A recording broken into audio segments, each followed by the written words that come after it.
اپنی زندگی میں اپنا محاسبہ کریں.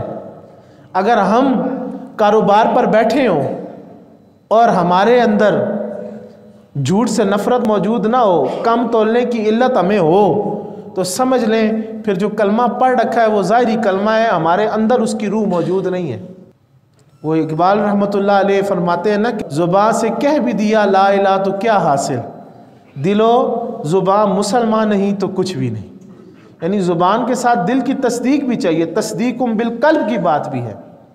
تو اس کائنات کے اندر ہمیں اللہ تعالیٰ کا راستہ ایک فقط بتایا گیا ہے، دکھایا گیا ہے رب کی طرف سے، تو وہ ہے محمد الرسول اللہ. آج اگر ہم چاہتے ہیں کہ پیارے آقا علیہ الصلاۃ والسلام کے قدموں سے لپٹنا چاہتے ہیں، تو پھر ہمارے پاس راستہ یہ ہے کہ ہم حضور پیارے آقا صلی اللہ علیہ وسلم کے حکم پر قرآن کو پڑھنا شروع کریں، دین کی آشنائی حاصل کریں، دین کے ساتھ لگاؤ پیدا کریں، حق سچ کو تسلیم کریں. حضور نے فرمایا کام نہ تولو تو کام نہ تولیں. حضور نے فرمایا جھوٹ نہ بولو، گناہ کبیرہ میں سے حضور نے فرمایا. بعض حدیثوں میں قتل بعد میں آتا ہے، جھوٹ پہلے آتا ہے. اور جتنا اس قوم کے اندر جھوٹ بار رکھا ہے وہ پوری میرا خیال ہے دنیا میں مسلمان جتنا جھوٹ بولتے ہوں گے کوئی جھوٹ نہیں بولتا. تو اللہ تعالیٰ نے ہمیں موقع دی ہے، سعادت دی ہے کہ یہ سانس ہمارے چل رہے ہیں. وہ تو فرماتا ہے ان اللہ یغفر الذنوب جمیعا، کہ اللہ تعالیٰ تو بے شک اللہ تعالیٰ تو سب گناہوں کو بخش دیتا ہے. لا تقنطوا من رحمت اللہ، اس کی شان ہے، وہ غفور الرحیم ہے، وہ آوازیں دے رہا ہے. حدیث پاک میں موجود ہے ہم تلاش کرتے ہیں اپنی مشکل کشائی کے لیے لوگوں کے پاس بھاگتے ہیں.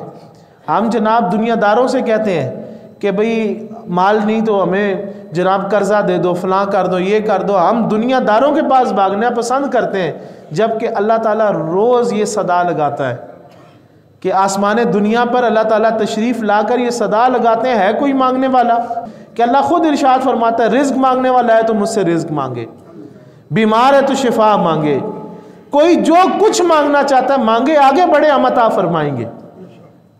اٹھے مانگے ہم سے.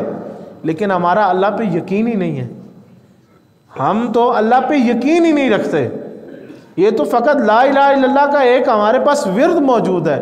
اگر اللہ پہ یقین ہو تو پھر حضور غوث سمدانی شہباز لامکانی حضرت غوث اعظم دستگیر فرماتے ہیں کہ پوری کائنات اگر مل جائے اور تجھے نقصان دینے کی کوشش کرے، اگر اللہ نہ چاہتا ہو تو وہ تجھے نقصان نہیں پہنچا سکتی.